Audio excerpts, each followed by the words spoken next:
In this series of Piha Rescue, qualified lifeguards wear helmet cameras. Not only is this their story, it's captured from their point of view.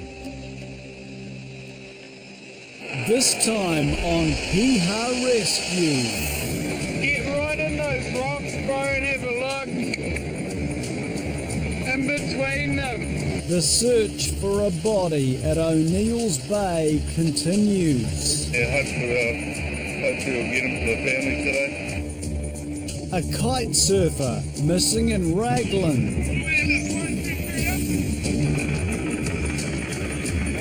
Just this quiet out here, not the kite surfer.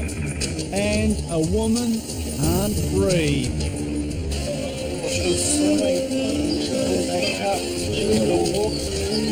Big pride, close the flag, make drop the flag. This lady's husband's got this. I don't know where, they're around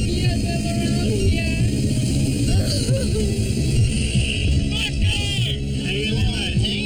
Hang in there.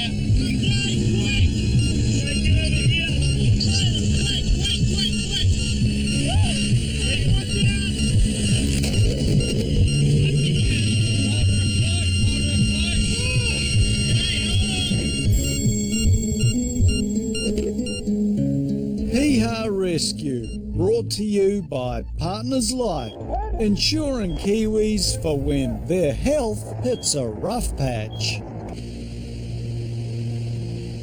The sun rises to a sombre setting at O'Neill's this morning. Yesterday afternoon, Bethel's lifeguards were called to a swimmer in distress here at O'Neill's. 4 IRVs from Bethel's and Piha and 2 helicopters responded. They thoroughly searched for several hours, but sadly the victim was not recovered. The tragic events of last night have left a devastating effect on everyone involved in the search, not least his family and friends. Though holding on to hope, he is now presumed drowned. This morning, since 6 this morning, family's been out. Yeah. This was following last night when we were for the eldest as soon as we got the news till about 1 in the morning.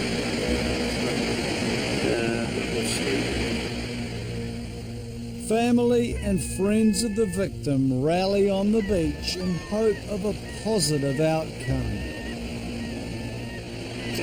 Always about that.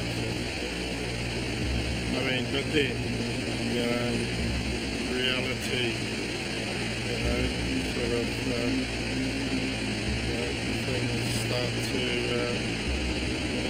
your hopes start to fade, as the time goes by. So it's good. We want our boy home. Surf Lifesaving Northern Region and the Bethel's Volunteer Patrol ready themselves for another search. Today, sort of towards the low of tide, we're going to put a boat in the water in an RWC, which is a power watercraft, and just do sort of a bit more of a search of the shoreline where the patient was last seen and to the north, which is with the prevailing currents.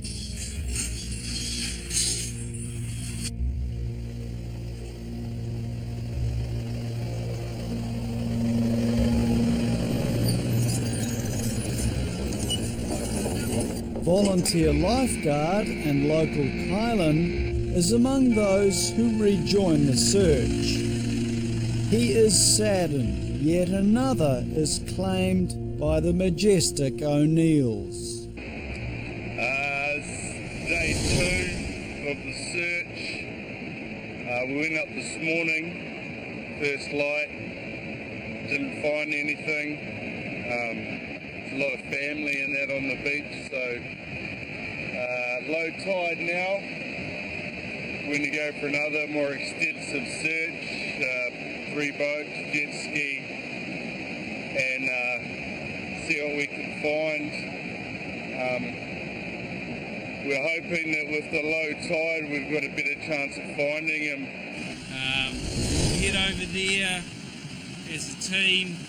We'll land on the beach and we'll appoint a few specific tasks, but basically we're going to keep doing the same search from where he went in at the cave, around the rocks, and follow it out. Look into the rocks, look deep into the seaweed. Okay, take your time, watch out for those big waves coming in. Yeah, hopefully we'll get him for the family today. Police also offer support to the family on the beach.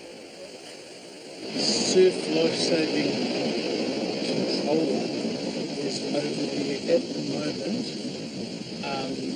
giving them a briefing. After their briefing, crews make their way from Bethel's to O'Neill's to restart the search. At Raglan, though the weather may be sombre, the mood is lighter, with no serious incidents on hand.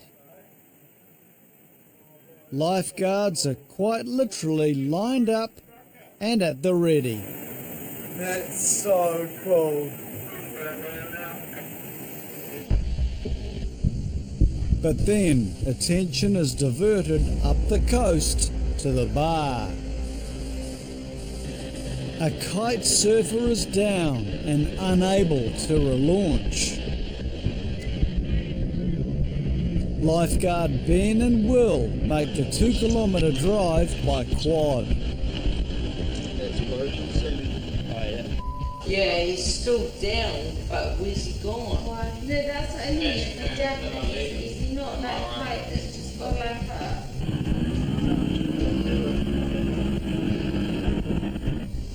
Boys. Who's got the kite up, eh? No. Oh. Yeah, Blue. Yeah, we'll do it's about Blue map. halfway between the harbour mouth and the back of the bar. Oh, yeah. Southern side. A-Bird. Yeah, I've got eyes. Yeah, I've got eyes.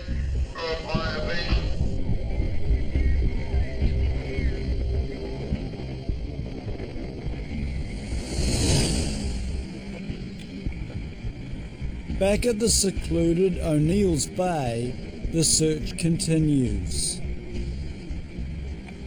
Sharp rocks and deep caves outline the picturesque bay, in which many rips work relentlessly. Lifeguard supervisor Chase directs his crew. Right, so you can see this is the start of the rip that the patient got taken out on. There's a big hole on the inside here. It's literally just dropping off right under me. It goes from knee deep to over your head in 2 steps. And the water, you can see I'm drifting away here, absolutely sucks. Super fast, probably around like 4 knots or something like that.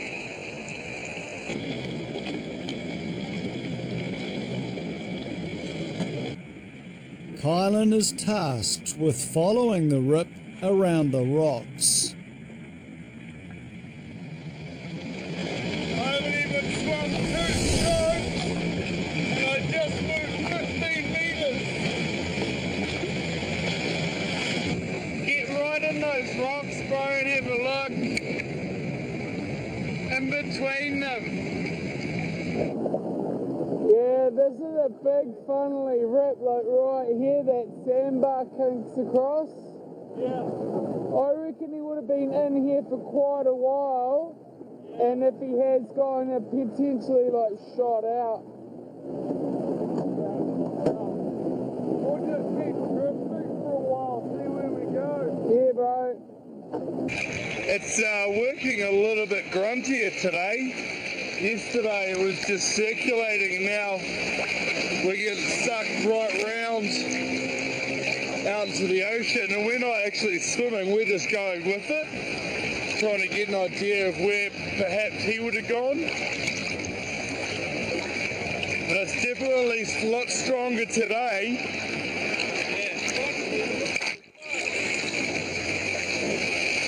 Yeah, so we'll just stay in this rip, we'll just go with it, see where it takes us.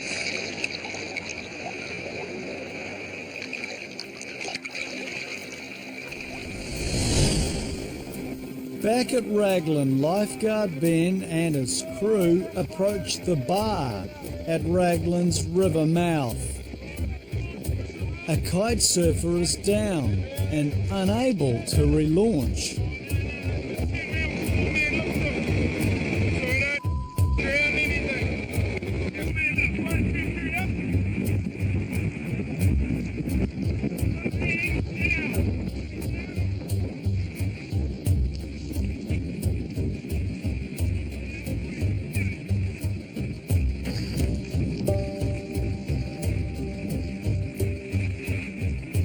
Lifeguards Lorne and Will head out to where they can see the downed kite.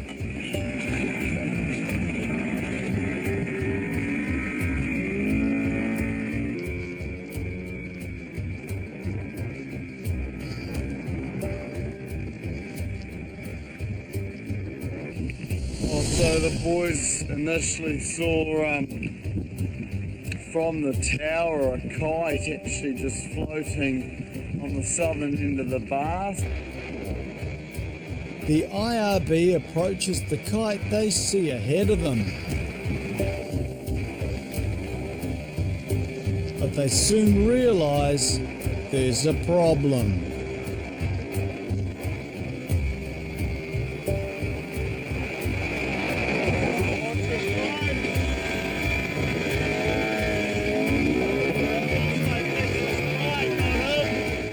Kilometres north of Bethel's at the far end of O'Neill's, the search continues for a 24-year-old male, now presumed drowned. And at Raglan, a kite surfer is now missing. It's just this kite out here, not the kite surfer, so I'm just going to go do a performance.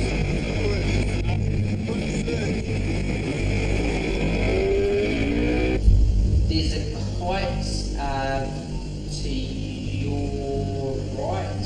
It looks black and yellow, possibly with him.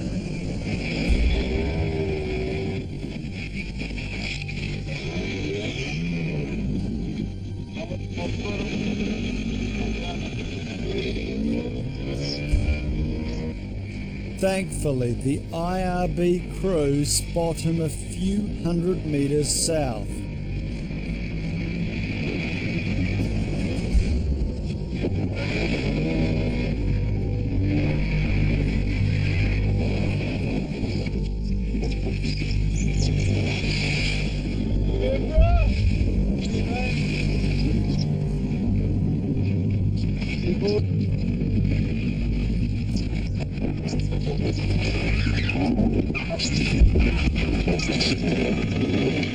How long have you been out for? About 25 minutes. Well, I'll leave you quite down. Lorne updates the patrol tower. Tower for the patient is in boat. I'll drop him on this board back to shore. Then I'll come back out and get a flight. Whoa, so what's the second RV for? Roger, do you want assistance from the second RV? No, thank you. We're good. Then I'll come back out and get his flight.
patient and need medical assistance? But do you know where my rhino is? Yeah, it's right in front of me, right in front of the tower. Alright, can you get me come back down? Wait. We're on your way.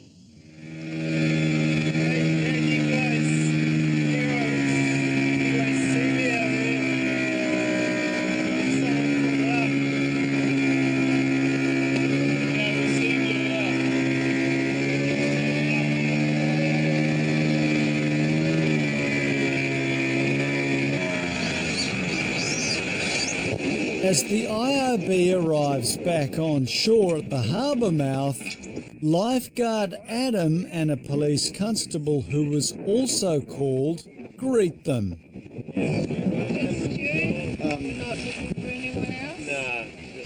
You haven't taken on any water or anything like that? You're feeling pretty kosher? Yeah, it was all pretty calm out here. Okay, sweet. And the guys head back for the kite. Got the patient back on the beach. We've handed him over to police. We've got a job number. Back at O'Neill's, family members gather while the search continues for their 24-year-old missing young man. A jet ski, several IRBs and swimmers scour the coastline and rips for any sign. Yeah, I feel like it's going to go that way. Yeah. It looks like it's going to go that way. Starting to take us away from the rocks now, which is quite good. There's a possibility you could be out further, right, you think? Yeah. Well, that's that, you know. Rip's going to go one of two ways, that way or that way. If it goes that way, it's going out to sea. If it goes that way, it's going round into the rock, so feels like, yeah, looks like we're going this way now. So just work your way in between those rocks as well, bro. Just work your way between them and go around. Sweet, man. And then like have a little look, like there's some submerged rocks out here as well. And then make your way out. Weird. Oh, it looks like it's going to eventually suck us around now. We'll switch again. Now we're going right.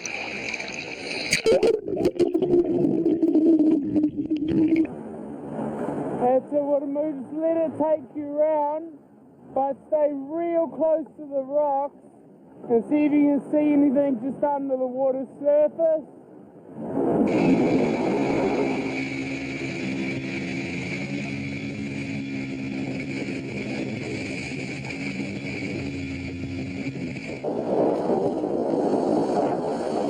So go right in there, bro, you'll be right.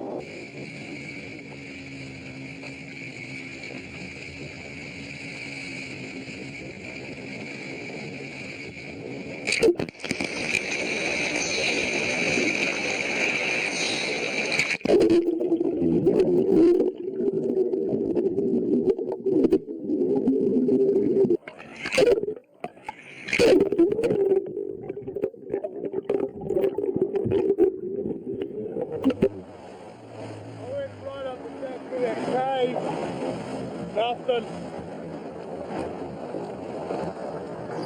There's a million places he could be, bro. Drop me back in the cove there. I have another put around inside there. Sweet, do you want to jump on?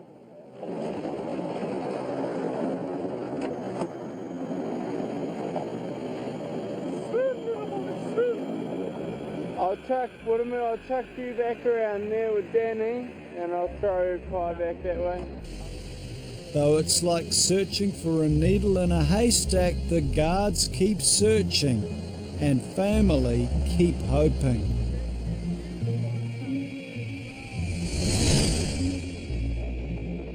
At Raglan, a downed kite surfer is brought to shore and lifeguards head back out to retrieve his kite. I knew if I swam side on to the current, eventually I'd get to land. It could be a mile or two up, but yeah, it's gradually, I started to see the light at the end of the tunnel, you know. It's probably about a good kilometre out at the end. Pretty lucky in that instance where they were able to locate him so fast, because especially with the way the current's moving and how fast it is, they can be separated by quite a distance pretty quickly.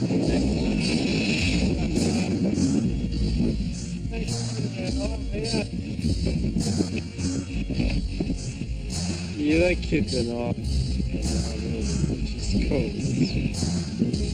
But he's right. Just keep an eye on each other.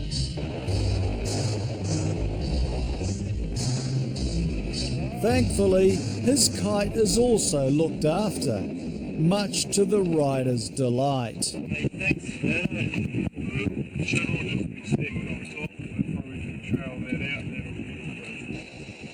And despite calling it a day, he'll get to have another go, with him and all his gear intact. Yeah, all in all, a pretty good rescue. The boys did really well on the boat to get to find the guy. Took a little bit of searching to find him, and then yeah, we went out and picked up his kite for him, and he's going to meet us up at the club a bit later to show his appreciation. At Piha, a quiet, non-eventful day suddenly takes a turn as a lady is rushed to the medical room. She's swimming. They cut a walk. She had asthma attack. I felt really good when I was in the water, but I got really tired. I just started walking, I started shaking, and then I couldn't see. I just started blinking out. So I sat down. Breathing all okay? I went down, sat down, and I found that I was getting really sick in my stomach. The surf club's medical advisor is on hand to check her out as well.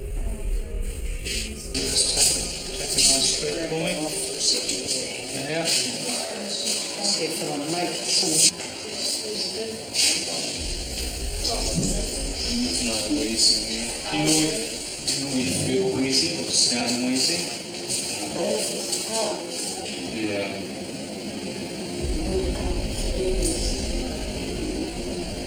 Do you still feel that way now? Or just shaky. Just sometimes when something dramatic happens, your body dumps a whole lot of adrenaline into the system, which makes it a little bit shaky. Does it make things better? No? So you still got this. Okay.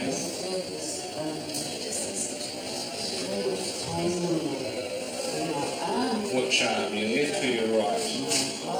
Your right.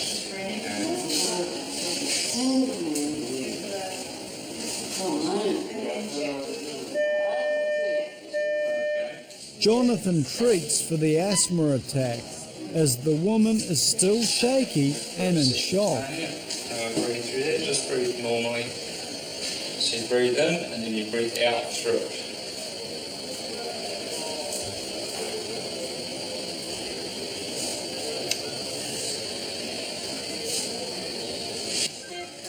We have a Jackie updates Surfcom. she's breathed asthmatic and we require an ambulance, please. Copy that, Piha. Can you please confirm her location, and does she have her inhaler for her asthma with her? Over.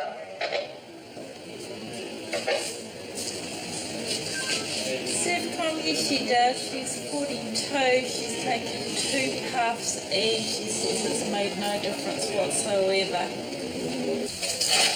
Are you happy sort of to stand by for the moment? Well, Still have an ambulance come out. To figure out how we're going to get Tanya back, so I don't think she should be driving herself back, so... So you still want an ambulance to come out? Yeah, I think so. Yeah, we'd still like an ambulance to come out actually. Yeah, we don't think that she's going to be good to drive. Yeah. Right. This is paramedic.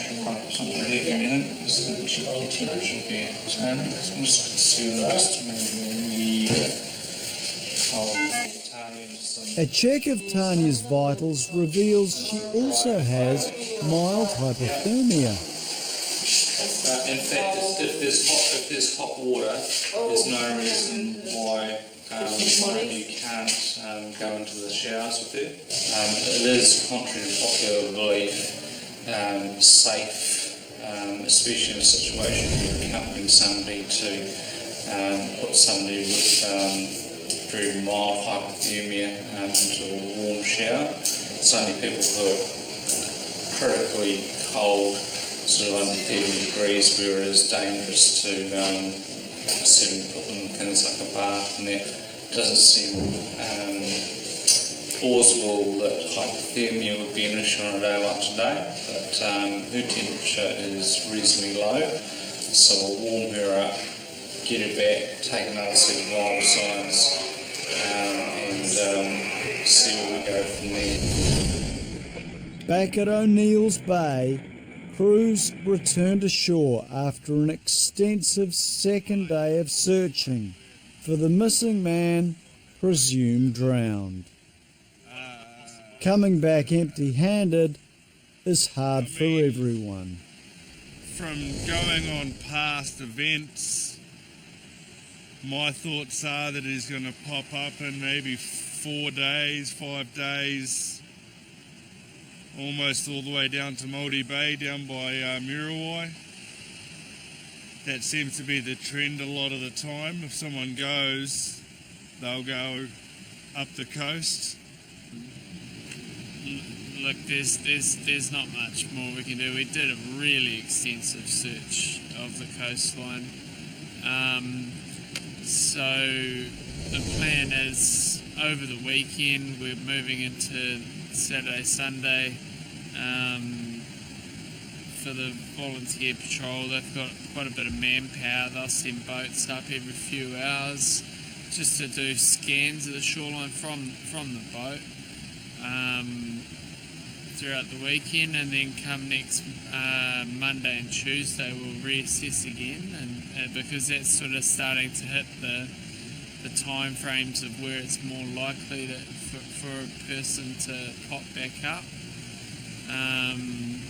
And police will also be sort of concentrating some searches with Police Eagle helicopter. While the search is wrapped up for the day at O'Neill's, Piha's patrol also nears its end. Back in the medical room, Tanya returns from her shower feeling much better. Feeling a bit more warm.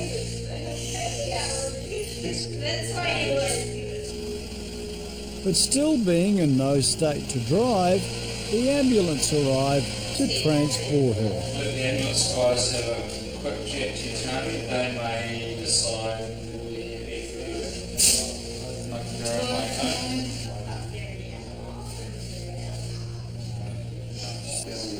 Yeah, hard to tell with that lady.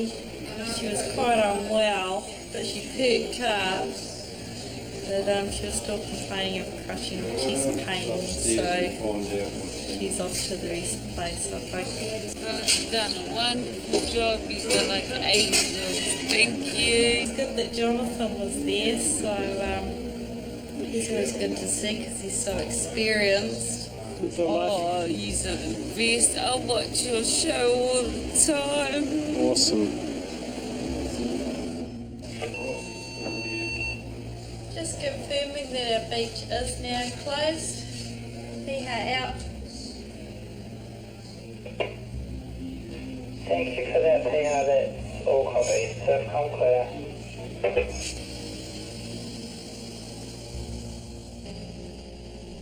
The missing 24-year-old's body was spotted washed ashore by the police Eagle helicopter 3 days later. He was retrieved by lifeguards and returned to the family.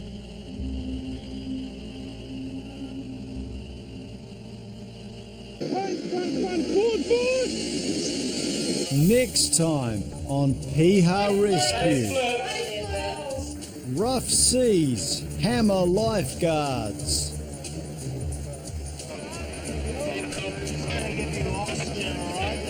And after our emergency at North Piha. Confirming landing Piha.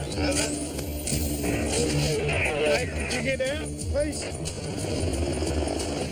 When I got to him, he was under, so I just grab him underneath his chest.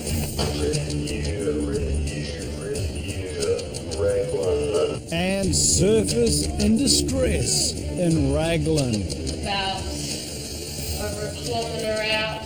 I'm not sure whether it's a swimmer or a surfer.